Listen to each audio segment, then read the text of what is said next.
Linnamaasturi hullus on ikka täiesti üle kätte läinud, sest et Toyota on toonud turule pealtnäha täiesti ägeda linnamaasturi Corolla Cross, ehk sellel on kõik eeldused, et turul läbi lüüa, kuna ta on ju linnamaastur ja tal on Toyota märk ees. Paraku pole see lugu nii roosiline midagi, vähemalt minu jaoks. Tere tulemast taas kord kaasa oma naisvõtsule proovisõidu saatele.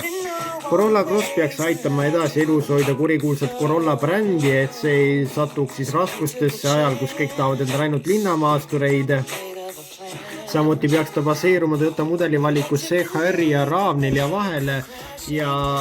Ameerikas öeldakse, et ta peaks tooma siis edu siis CHR-i arvelt, kes pole seal kuigi populaarne, aga Euroopas seda probleemi ei ole ja CHR on siin väga populaarne, aga ometigi see Corolla Cross meile toodud on.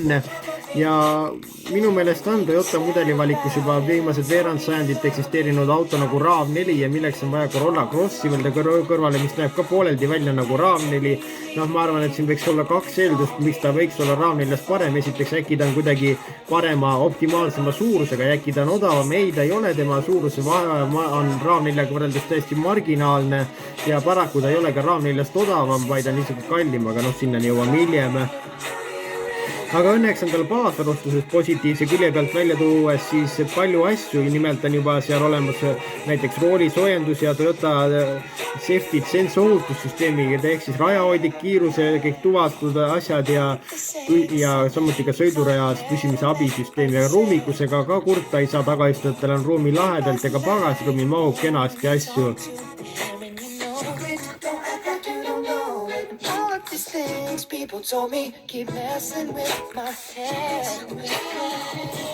Interiöör on tal küll muidugi täielik copy-paste siis Corolla, tavalisest Corollast ja Toyota muidugi ka ei eita seda, et see niimoodi on ja seal on olemas küll siis 10,5 tolline multimeediasüsteem Toyota Touch 2 ja samuti ka 12,3 tolline digitaalne näidikupaneel, mis on eriti lahe ja materjalid on seal paraku enamuselt siis ikkagi kõva plastik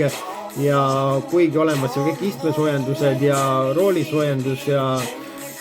ka CBL4 süsteemi juhtmevaba telefonilaadija ja muidugi ka moodsal ajal kombeks ei puudu sealt ka juhtmevaba Android Auto Apple CarPlay ühendusvõimalused, ehk siin on Corolla Cross hästi hakkama saanud, aga mootorist on tal olemas ainult siis Euroopa turul 2-liitrine hübriidmootor, millel on siis, mis siis omab endas 146 kilovatti ehk siis 197 hobujõudu ja nullist sääni jõuab see 8,5 sekundiga ja saadaval talle ka nelikvedu.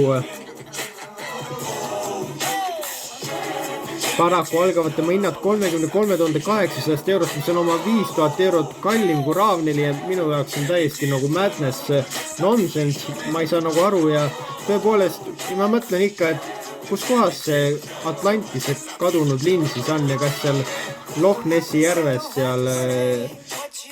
kusagil elab tõepoolest siis koletis, ja mina lisaks siia suurte maailma müsteeriumite hulka ka täiesti Toyota Corolla Crossi, mis minu meelest on täiesti võrdmäärne müsteerium nende eelnevatega, sest mina ei saa aru, miks on seda autot vaja Toyota mudelivalikusse, kui Toyotal on olemas juba RAV4 ja igasugused linnamaasturid ja ta ei näe ka kuigi äge välja ja pealegi kui öeldakse, et äkki temast tuleb suur müügi, siis näiteks Ameerikas